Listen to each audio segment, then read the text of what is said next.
Assalamualaikum warahmatullahi wabarakatuh. Kita hari ini akan belajar kembali di tema 8, subtema 3, pembelajaran 4 bersama saya Fatur Rahman.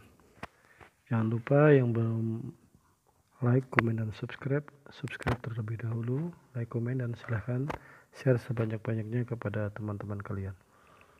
Sebelum kita memulai, kita lebih dulu mereview pembelajaran yang sebelumnya, yaitu pembelajaran yang berkaitan dengan produksi, di mana pengertian dari produksi adalah kegiatan yang dikerjakan untuk menambah nilai guna suatu benda atau menciptakan benda baru sehingga lebih bermanfaat dalam memenuhi kehidupan, kebutuhan. Orang yang melakukan kegiatan produksi disebut dengan produsen. Distribusi adalah kegiatan menyalurkan hasil produksi dari produsen ke konsumen, dan orang yang melakukan kegiatan tersebut dinamakan dengan distributor. Dan yang poin ketiga yaitu berkaitan dengan konsumsi, yaitu kegiatan manusia mengurangi atau menghabiskan nilai guna suatu barang atau jasa untuk memenuhi kebutuhan. Orang yang melakukan kegiatan konsumsi disebut dengan konsumen. Pada pembelajaran sebelumnya, kita sudah memperhatikan contoh produksi, distribusi, dan konsumsi. Selanjutnya, pada pembelajaran keempat kali ini, kita akan belajar tentang menghargai kegiatan usaha ekonomi orang lain. Masih bersinggungan dengan tiga kegiatan tersebut. Pernahkah kalian melihat sebuah atau mengikuti sebuah perlombaan lari?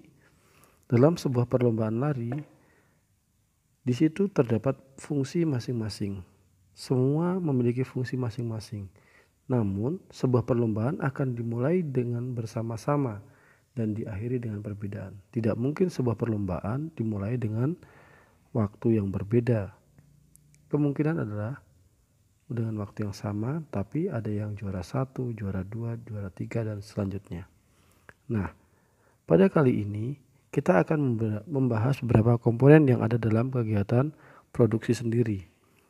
Pada kegiatan produksi, orang yang terlibat adalah tenaga kerja. Pemakaian tenaga kerja dimaksudkan untuk memperlancar kegiatan produksi. Tenaga kerja akan memperoleh balas jasa dari produsen, berupa upah atau gaji dari produsen.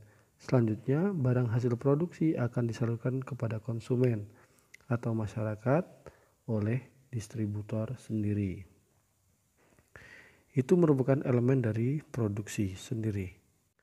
Selanjutnya, ada elemen yang tidak dapat dipisahkan dari kegiatan-kegiatan. Salah satunya tadi adalah kegiatan tentang produksi.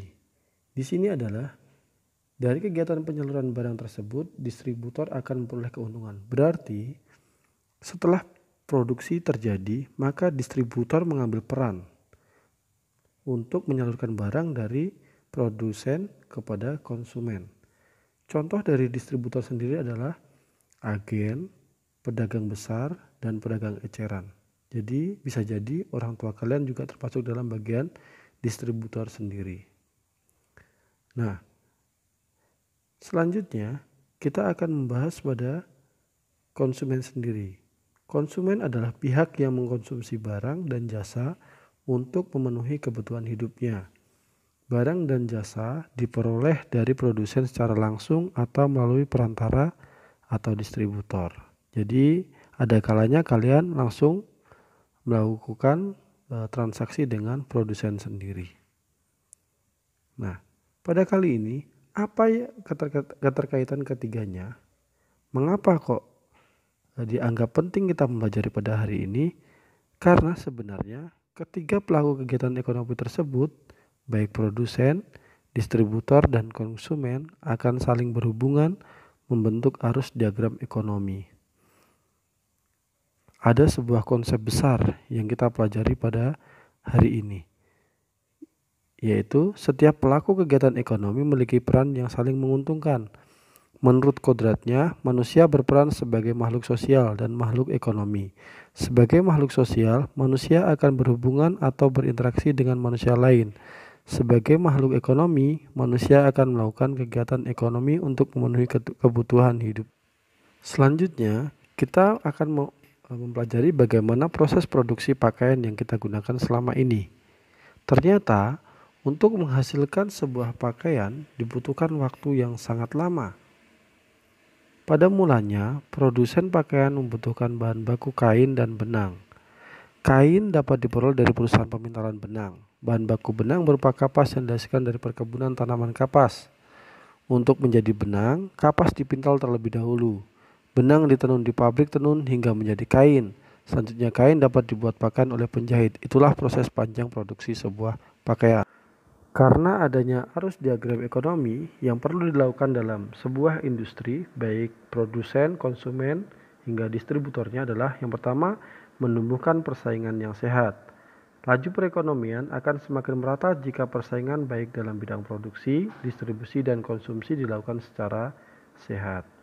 Hal ini dapat meningkatkan produktivitas sendiri. Selanjutnya, pada poin kedua, kita juga harus menghormati.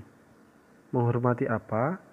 Menghormati sikap kita terhadap orang lain, baik berkaitan dengan usaha ekonomi orang lain dengan tidak iri atas keberhasilannya, dapat memberikan dampak positif bagi kedua belah pihak juga.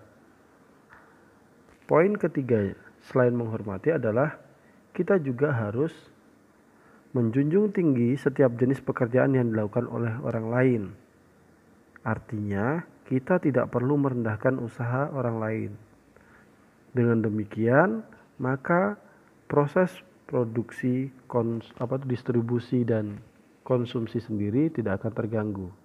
Pada poin keempat, kita harus meneladani keberhasilan orang lain dengan meniru sikap positif orang tersebut. Jadi kita harus belajar dari orang lain, keberhasilan orang lain ataupun kegagalan orang lain. Itu tadi menjawab pertanyaan tentang bagaimana kita menghargai kegiatan usaha ekonomi orang lain. Dan keempat cara tadi adalah cara untuk menghargai kegiatan usaha ekonomi yang dapat kita lakukan.